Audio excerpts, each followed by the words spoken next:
Елордалық Барыс хоккей клубы жаңа мұз айдынында финляндиялық Йокерит хоккейшілерінен 2-0 есебімен басым түсіп, қатарынан 4-ші жеңісіне қол жеткізді. Ысқырық естіле салысымен Андрей Назаров шәкірттері бірден алға қарай ұмтылды. Ойынның небәрі 4-ші минутында Найджел Доустың пасын ұтымды пайдаланған Дастин Бойд есеп ашты. Артынша Роман Савченко есепті еселеп, ойынның нүктесін қойды. Бар күш-жігерлерін жұмсаған қонақтар Ян Ватсонның қақпасын торуылдап, қауіп сәттерді көп ұйымдастырды. Әйтсе де тәжірибелі қақпашымыз қақпада тас түйін болып, барлық шабуылға төтеп берді.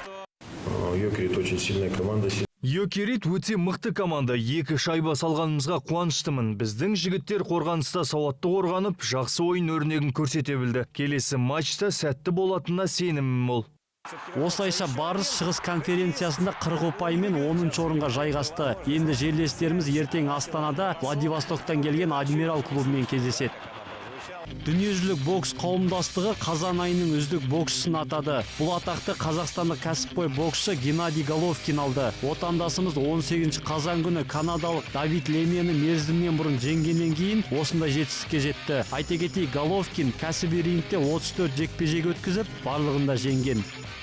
Мадридтің Реал клубы мен Португалия құрамасының шабуылшысы Криштиану Роналдо 19 миллион евроға ұшақ сатып алды. Бұл туралы Испанияның бірқатар басылымдары хабарлайды. Футболшының таңдауы қос моторлы Gulfstream G200 әуе кемесіне түсіпті. Бұл ұшақ 10 шақты жолаушыны тасымалдай алады. Онда арнайы шомылатын бөлмелер, қысқа толқынды пеш те бар. Тіпті ғаламторға еркін қосылып, телефон арқылы сөйлесуге де болады. Таң телеарнасы Венгрияда өтіп жатқан УЕФА кубогының элиталық кезеңінің ойындарын көрсетуін жалғастырады. Бүгін алматылық Қайрат пен венгриялық Диор өзара мықтын анықтайтын болады. Какао шәкірттері венгриялық ұжымнан айласын асыра ала ма? Тартысқа толы матчты біздің арнамыздан Астана уақытымен түнгі сағат 23:00-де тамашалаңыздар.